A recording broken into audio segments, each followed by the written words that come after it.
आज आपको हम लेके आ रहे हैं आपके लिए मारवाड़ की राठौड़ों का इतिहास। मारवाड़ क्षेत्र में शुरू में गुर्जर प्रतिहारों का साम्राज्य था। गुर्जर प्रतिहार कमज़ोर होते हुए तो वहाँ पर बदायूं से आए हुए राठौड़ों ने उस क्षेत्र को विजित कर राठौड़ वंश की स्थापना की। राठौड़ वंश की जो कुल देवी थी वो नागणसी माता है। राठौड़ वंश में जोधपुर के राठौड़ वंश में प्रारंभिक राजा राव सिया थे, जिनका शासनकाल 1240 से 1273 ईस्वी तक था। राव सिया मूलतः बदायूं या कन्नौज के रहने वाले थे। राव सिया खेतराम का पुत्र व कन्नौज के राजा जयचंद गढ़वाल का भतीजा था। तुर्की आक्रमणों से कन्नौज राज्य के बर्बाद होने के बाद राव सिया अपने 200 सेवकों के साथ अपनी जन्मभूमि को छोड़कर पश्चिम की तरफ मरुभूमि की ओर प्रस्थान किया। राव सिया ने मरुभूमि में अपना पहला पड़ाव बीकानेर से पश्चिम में 20 मील की दूरी पर कोल्लू मठ नामक गांव में डाला, जहां उनकी मुलाकात सोलंकी वंश के एक सरदार से हुई, जिन्होंने उनका उदारता के साथ स्वागत किया। सोलंकी राजा ने राव सिया को लाखा फुलानी की समस्या से अवगत कराया। लाखा फुलानी कौन था? लाखा फुलानी एक शक्तिशाली स्वच्छंद प्रवृत्ति का सरदार था और उसका काम था लूट मार करने का। इस वजह से उसके आतंक से सभी परेशान हो गए। उसका आतंक चारों तरफ फैला हुआ था। राव सिया की मदद से सोलंकी सरदार ने लाखा फुलानी पर विजय प्राप्त की। लाखा फुलानी पर विजय प्राप्त की, इसमें राव सिया ने सोलंकी सरदार की मदद की। इस मदद के प्रति आभार प्रकट करते हुए सोलंकी सरदार ने अपनी बहन का विवाह राव सिया के साथ कर दिया। पाली नगर पाली नगर उस समय पाली पश्चिमी राजस्थान का प्रमुख व्यावसायिक नगर था। पाली नगर के पालीवाल ब्राह्मणों ने मेर और मीणा जाति के अत्याचारों से दुखी होकर राव सिया की सहायता लेने का निश्चय किया। उस समय मेरों का मीणों का बहुत आतंक था। मेणे गाय चुरा के भाग जाते थे, चोरी चकारी कर देते थे। इसलिए पालीवाल ब्राह्मणों ने राव सिया की सहायता लेने का निश्चय किया। राव सिया ने अपनी द्वारिका यात्रा के दौरान पाली की रक्षा के लिए मुस्लिम शासक फिरोज शाह द्वितीय, जिसका एक और नाम था नसीरुद्दीन महमूद, से युद्ध किया। ये युद्ध लाखा झंवर के नाम से जाना जाता है, जो धौड़ा चौतरा नामक स्थान पर हुआ। इस युद्ध का नाम लाखा झंवर है। लाखा झंवर का युद्ध और धौड़ा चौतरा नामक स्थान पर हुआ। पालीवाल ब्राह्मणों ने सिया को बहुत सी भूमि देकर उन्हीं के मध्य बस जाने का अनुरोध किया। तब राव सिया वहीं पर रहने लगा और पाली की समस्त भूमि को अपने अधिकार में लाने की बात सोचने लगा। इस सिया को इस कार्य को पूरा करने के लिए होली के पवित्र दिन का अवसर मिला। उस दिन उसने ब्राह्मण समूह के सभी मुखियाओं को मौत के घाट उतारकर संपूर्ण पाली पर अपना अधिकार कायम कर लिया। पाली में रहते हुए उसकी सोलंकी पत्नी, जिसका नाम था पार्वती, जो कि कोलूमंड के सोलंकी सरदार की पुत्री थी, जिसकी मदद की थी राव सिया ने लाखा फुलानी के खिलाफ। तो पार्वती सोलंकी के आसनाथ नाम का एक पुत्र उत्पन्न हुआ। इसके बाद राव सिया के बारे में ज़्यादा जानकारी तो नहीं है।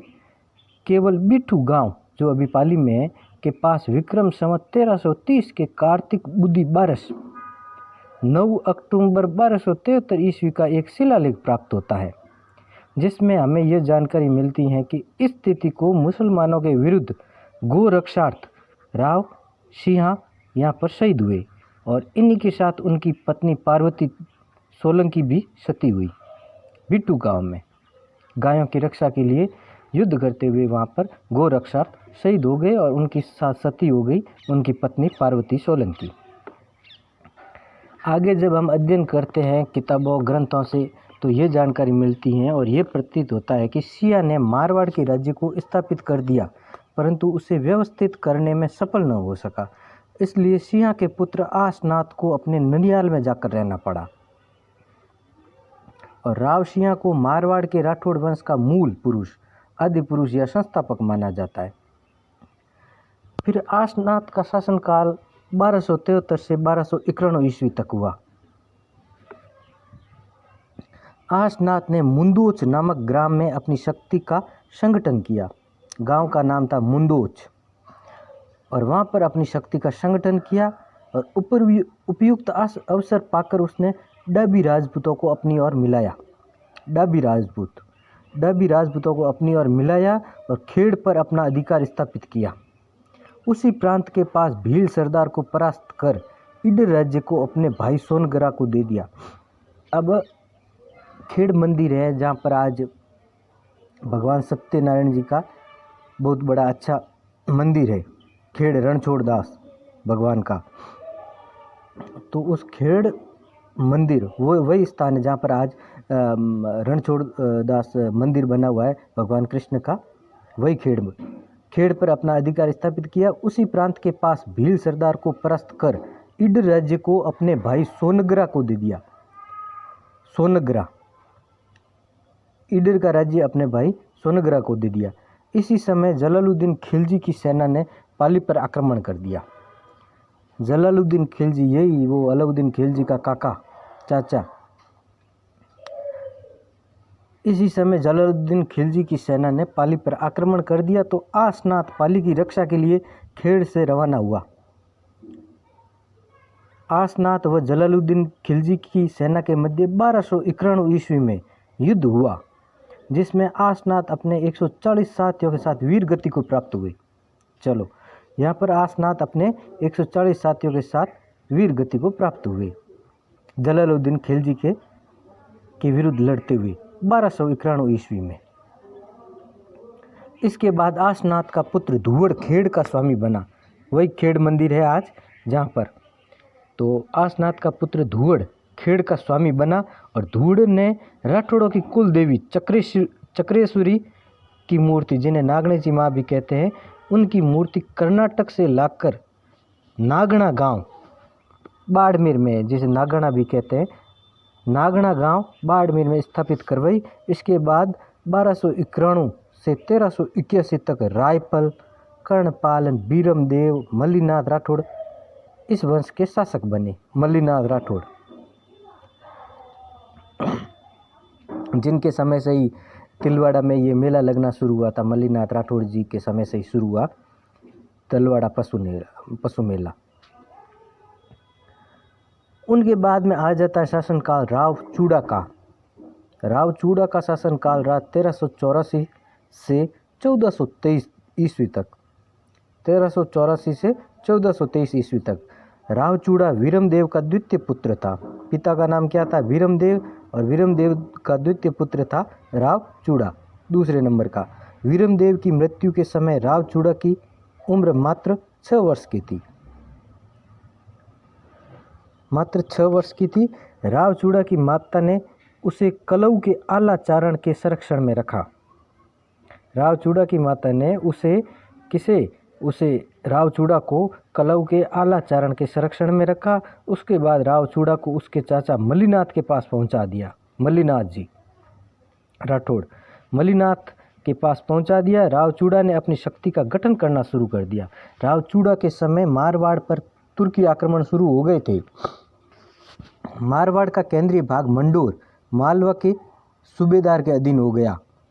पहले यहाँ पर इंदा शाखा के प्रतिहार शासकों का साम्राज्य था, गुर्जर प्रतिहारों का मंडोर में, और उनकी शाखा थी वो इंदा शाखा के प्रतिहार शासकों का साम्राज्य था। ये प्रतिहार मंडोर को वापस अपने अधिकार में लेना चाहते थे, इसलिए इंदा प्रतिहारों ने राव चूड़ा से सहायता मांगी और मौके की तलाश में लग गए कि भाई राव चूड़ा आप हमको सहायता दो। उन्हें जल्दी ही मौका मिला जब एक बार मंडोर के सूबेदारों ने इंदा प्रतिहारों से जानवरों हेतु घास मंगवाई। मंडोर के सूबेदारों ने इंदा प्रतिहारों से जानवरों हेतु घास मंगाई। राव चूड़ा एवं प्रतिहारों ने मिलकर घास की गाड़ियों में अपने सैनिकों को शस्त्रों सहित बैठाकर उनके ऊपर घास बिछा दी। ये सभी गाड़ियां मंडोर दुर्ग में पहुंची तो उनमें से छुपे हुए सैनिकों ने बाहर निकलकर तुर्की सैनिकों का संहार कर दिया। इस प्रकार मंडूर पर पुनः इंदा शाखा के प्रतिहारों का अधिकार हो गया। इंदा शाखा के प्रतिहारों को यवनों का डर था। इंदा शाखा के प्रतिहारों को अब वापस डर था कि यवन कहीं वापस ना आ जाए। यवन कहते हैं तुर्कों को, पश्चिमी की तरफ से, अरब से आने वाले यवनों का डर था, वो वापस आकर उनसे मंडू दुर्ग छीन न ले। इसी कारण उन्होंने राव चूड़ा से मारवाड़ में स्थित अपने 84 गांव में हस्तक्षेप न करने का वचन लेकर इंदा शाखा के प्रतिहारों के नेता की पुत्री का विवाह राव चूड़ा के साथ कर दिया। अपनी पुत्री का विवाह राव चूड़ा के साथ कर दिया। इंदा शाखा के प्रतिहारों ने मंडूर दुर्ग राव चूड़ा को दहेज के रूप में दे दिया। प्रतिहारों ने क्या किया? मंडूर दुर्ग राव चूड़ा को दहेज के रूप में दे दिया। मंडूर दुर्ग दहेज में दिया जाने से संबंधित एक दुआ प्रसिद्ध हुआ, ईदारो उपकार कामदाज मत भूल कदे। ईदारो उपकार, इंदा यानी गुर्जर प्रतिहार, ईदा शाखा, इंदा प्रतिहार शाखा, इंदारो उपकार कामदाज मत भूल कदे।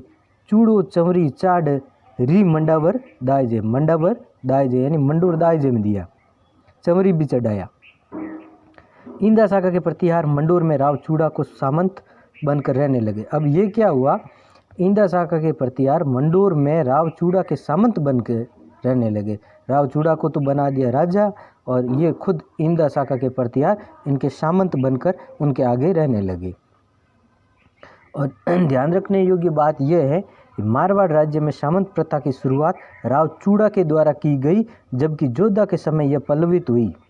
सामंत प्रथा अपने आगे रखना, जागीरदार सामंत प्रथा, वो राव चूड़ा के समय मारवाड़ राज्य में प्रारंभ हुई और जोधा के समय यह बहुत ज़्यादा पल्लवित हो गई। राव चूड़ा ने इसके बाद नागौर को अपने राज्य में मिला लिया।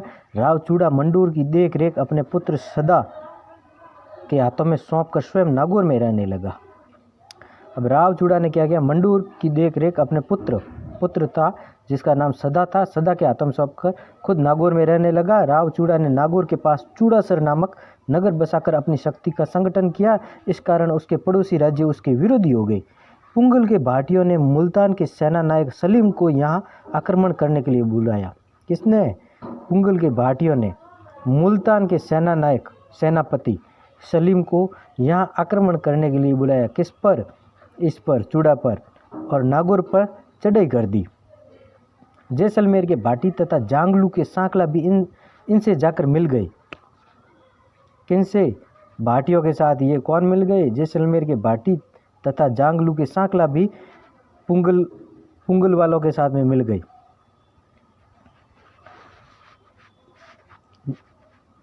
भाटियों ने राव चूड़ा को संधि के लिए बुलाया। जो ही राव चूड़ा वहां पहुंचा तो सभी भूखे भेड़िए की तरह उस पर टूट पड़े। फलस्वरूप 15 मार्च 1423 ईस्वी को युद्ध में लड़ते हुए चूड़ा की मृत्यु हो गई। इन्होंने एक वो षड्यंत्र रचा, चूड़ा को वहाँ पर बुलाया और जैसलमेर के भाटी भी इनके साथ हो गए। और जैसे ही चूड़ा वहाँ पर पहुँचा तो वे सब तलवार वगैरह लेकर उस पर भूखे भेड़िए की तरह टूट गए और वो लड़ते हुए वहाँ पर वीर गति को प्राप्त हुए। राव चूड़ा की सोनगरी रानी चांद कंवर ने जोधपुर में प्रसिद्ध चांद बावड़ी का निर्माण करवाया। ये जोधपुर की ये चांद बावड़ी है, इसका निर्माण चूड़ा की सोनगरी रानी चांद कंवर ने करवाया। चांद बावड़ी 2-3 है, एक उधर भी है दोसा बूंदी उस तरफ चांद बावड़ी। राव चूड़ा ने अपनी मृत्यु से पहले ही अपनी मोहिलानी रानी किशोरी देवी, ये किशोरी देवी कौन थी? ये थी चौहान शासक मेघराज की पुत्री थी। चौहान शासक मेघराज की पुत्री थी मोहिलानी रानी किशोरी देवी, ये चौहान थी। और ये राव चूड़ा ने अपनी मृत्यु से पहले ही इसको प्रसन्न करने के लिए उसके पुत्र कान्हा को अपना उत्तराधिकारी बना दिया जीवित रहते हुए। किसको? इस रानी के पुत्र कान्हा को अपना उत्तराधिकारी बना दिया और अपने बड़े पुत्र रणमल राठौड़ को इस अधिकार से वंचित कर दिया। भाई जो बड़ा पुत्र होता है रिवाज और परंपराएं तो यही कहते हैं कि बड़े पुत्र को मिलता है राज्य, लेकिन इसने क्या किया?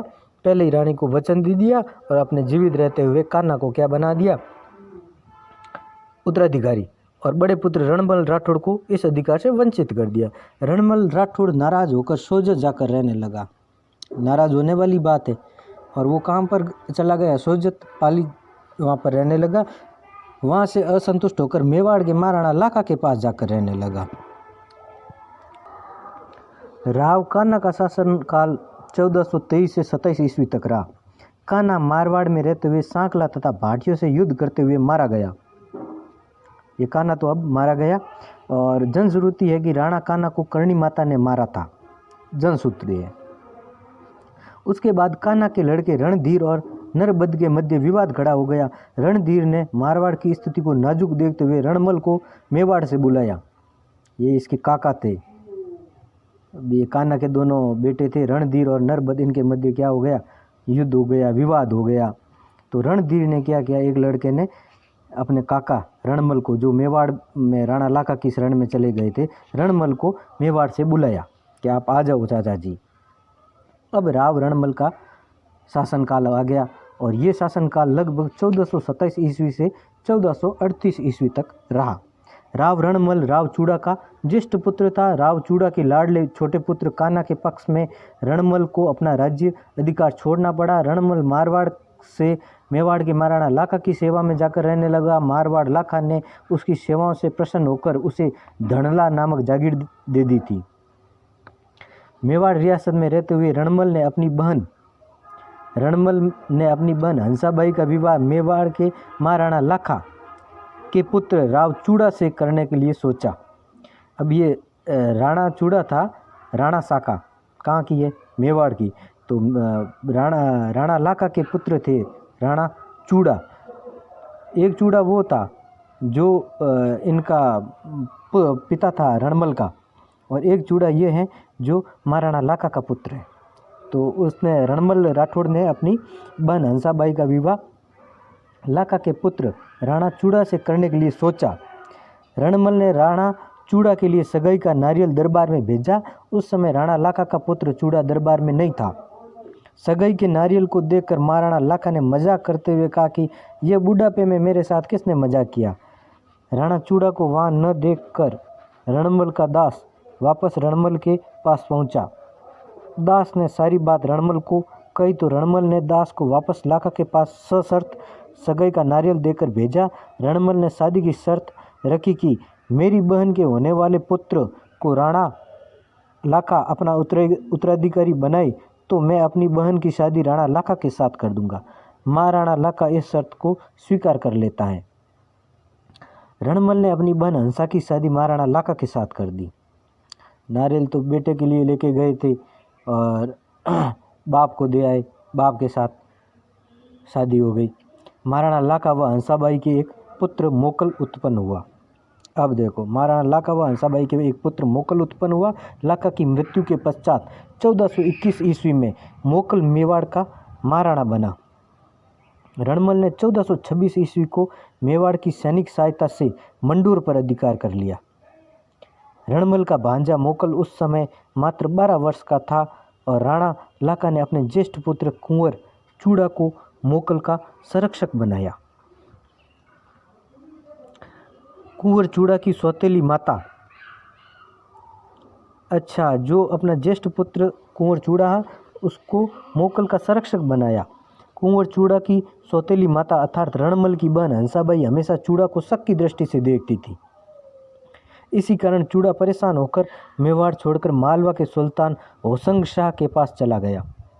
लाखा का बड़ा बेटा था, उसको हमेशा शक की दृष्टि से देखती, इसलिए राणा चूड़ा परेशान होकर मेवाड़ छोड़कर चला गया और मालवा के सुल्तान होशंग शाह के पास चला गया उसकी शरण में। हंसाबाई ने अपने भाई रणमल को मोकल के संरक्षक का कार्य करने के लिए मारवाड़ से मेवाड़ बुला लिया। रणमल ने शीघ्र ही मेवाड़ में ऊंचे पदों पर राठौड़ों की नियुक्ति कर दी। अब यहाँ पर ये षड्यंत्र चल रहा है, राठौड़ों की नियुक्ति कर दी। इसी कारण सिसोदिया सरदार रणमल से नाराज हो गए।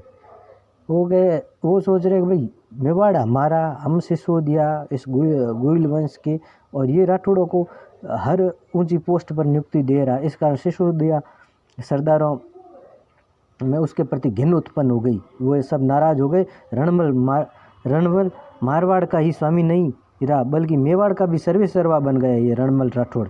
सिसोदिया सरदारों को रणमल सत्ता से वंचित कर उन्हें अपमानित कर रहा था। एक दिन रणमल ने आवेश में आकर मेवाड़ सरदार राघव देव जैसे योग्य व्यक्ति की हत्या करवा दी। इससे राठौड़ व सिसोदिया सरदारों में वैमनस्य की खाई गहरी होती गई। सिसोदिया सरदारों ने चूड़ा को मालवा से वापस बुलवाया और मेवाड़ी सरदारों ने षड्यंत्र रचकर सन 1438 ईस्वी में रणमल की हत्या करवा दी। और एक जनश्रुति के अनुसार रणमल राठौड़ की हत्या इस प्रकार हुई कि हंसाबाई की एक दासी डाबरिया, प्राचीन काल में राजा लोग अपनी पुत्री के साथ दहेज के रूप में कुछ लड़कियां भेजते थे, उन्हें ही दासी या डाबरिया कहा जाता था। इनमें से कोई दासी सुंदर होती थी तो उनके साथ राजा लोग नाजायज संबंध बना लेते थे और इन नाजायज संबंधों से दासी के कोई पुत्र उत्पन्न होता तो उसे दरोगा, चाकर, राणा, राजपूत आदि नामों से पुकारा जाता था, जिसका नाम भारमली था। ये दासी कौन थी? भारमली। भारमली को रणमल राठौड़ दिलो जान से चाहता था। अब इस दासी को रणमल राठौड़ दिलो जान से चाहता था। दासी भारमली हंसाबाई के पोते कुंभा को पुत्र के समान चाहती थी। अब देखो, ये इसको चाहता था और वो अपने पुत्र के समान किसको चाहती थी? हंसाबाई के पोते कुंभा को। रणमल राठौड़ ने भारमली को कुंभा को जर देने के लिए कई बार कहा, परंतु एक दिन कुंभा ने भारमली से रणमल को जहर देने को कहा। भारमली ने 1438 में शराब में जहर देकर रणमल की हत्या करवा दी। स्वाहा, रणमल की हत्या हो गई 1438 ईस्वी में। जब रणमल की हत्या की जा रही थी तो एक नगारची जो नगाड़े बजाते हैं, वो एक नगारची ने शहनाई बजाकर रणमल के पुत्र राव जोधा को संकेत दिया, जोधा भाज सके तो भाज मतलब भाग सके तो भाग, थारो रेड़मल मारियो जाय। ठीक है। कोड़म दे राव रणमल की पत्नी व जोधपुर के संस्थापक राव जोधा की माँ थी।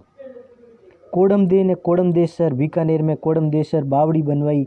इस बावड़ी को पश्चिमी राजस्थान की प्राचीनतम बावड़ी माना जाता है।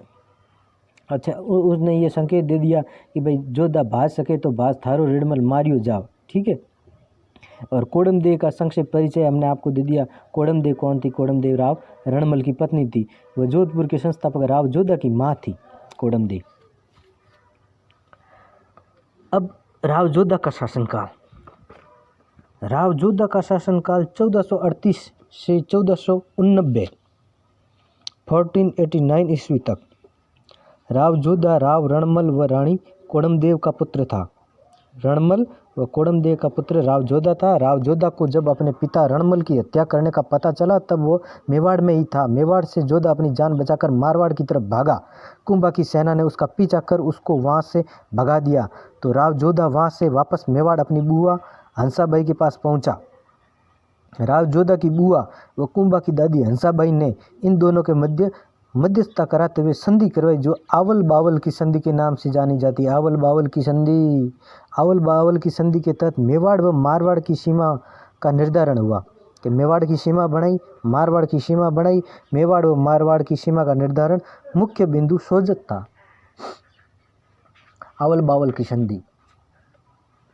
राव जोधा ने कुंभा से अधिक मेलजोल बनाने व विश्वास प्राप्त करने के लिए अपनी पुत्री श्रृंगार देवी का विवाह कुंभा के छोटे पुत्र रायमल से करवा दिया, जिसकी जानकारी हमें श्रृंगार देवी द्वारा बनाए गए घोसुंडी की बावड़ी पर लगी प्रशस्ति कहते हैं शिलालेख से मिलती है। राव जोधा के चारों ओर से वातावरण अनुकूल बन गया तो राव जोधा ने 1453 ईस्वी में अक्का सिसोदिया व आहाड़ा हिंगोला को पराजित कर मारवाड़ मंडोर पर अपना अधिकार कर लिया। इसके बाद 6 वर्षों तक राव जोधा ने अपनी शक्ति को संगठित कर 1459 ईस्वी में जोधपुर नामक नगर बसाकर यहाँ स्थित चिड़िया टूक नामक पहाड़ी पर एक दुर्ग बनवाया, जिसे मेहरानगढ़ दुर्ग कहते हैं। इस मेहरानगढ़ दुर्ग को गढ़ चिंतामणि कहते हैं, सूर्यगढ़ कहते हैं, कागमुखी कहते हैं, चिड़िया टूक दुर्ग कहते हैं, मयूर ध्वज गढ़ कहते हैं, कई नाम हैं इनके। इसका निर्माण राव जोधा ने 1459 ईस्वी में करवाया। इसकी नींव का पत्थर रिद्धिबाई नाम था करणी माता का। करणी माता ने रखी इसकी नींव। इसमें राजा राम खड़ेला नामक एक व्यक्ति को जिंदा चुनवाया गया। राजा राम बाम्बी था, मेघवाल जाति से। नामक व्यक्ति को जिंदा चुनवाया गया, जहां वर्तमान में सिलखाना है। अब उस पर क्या बना हुआ, उस नींव पर सिलखाना, जहाँ पर राजा राम, जिसे राज्य भी कहते हैं, राजा राम खड़ेला को चुनवाया गया, उस पर अभी बना हुआ है सिलखाना। इसमें चामुंडा माता का मंदिर, पहले ये देते थे, नर बलि देते थे, उसकी पूछ लेते थे उसकी मर्जी से, और परिवार वालों को धन दौलत देते थे उसके बदले में। इसमें चामुंडा माता का मंदिर है, मान प्रकाश पुस्तकालय है, सूरी मस्जिद है, जहूर खां की मज़ार है, भूरे खां की मज़ार है, कीरत सिंह व धन्ना की छतरी है, मोती महल, फूल महल एक मेहरानगढ़ में है, और इसमें तोपें भी है, किलकिला है, शंभू बाण है, गजनी खान नामक 3 तोपें रखी हुए। इसके बारे में रुडियार्ड क्लिपिंग ने कहा, इसका निर्माण शायद परियों व फरिश्तों ने किया, कि इतना सुंदर है कि इसका निर्माण परियों व फरिश्तों ने किया। दुर्ग के बनते ही राव जोधा ने अपनी राजधानी मंडोर की जगह नई राजधानी बनाई जोधपुर को। मेहरानगढ़ में राव जोधा ने राठौड़ों की कुल देवी नागणेची माता का मंदिर बनवाया, और डॉक्टर ओझा के अनुसार मारवाड़ रियासत में सामंत प्रथा का वास्तविक संस्थापक राव जोधा को माना जाता है। राव जोधा की मृत्यु 1499 ईस्वी में हुई। राव जोधा अपनी हाड़ी रानी जसमादे से ज़्यादा प्यार करता था, अतः जोधा जसमादे के पुत्र सातल देव को अपना उत्तराधिकारी बनाना चाहती थी।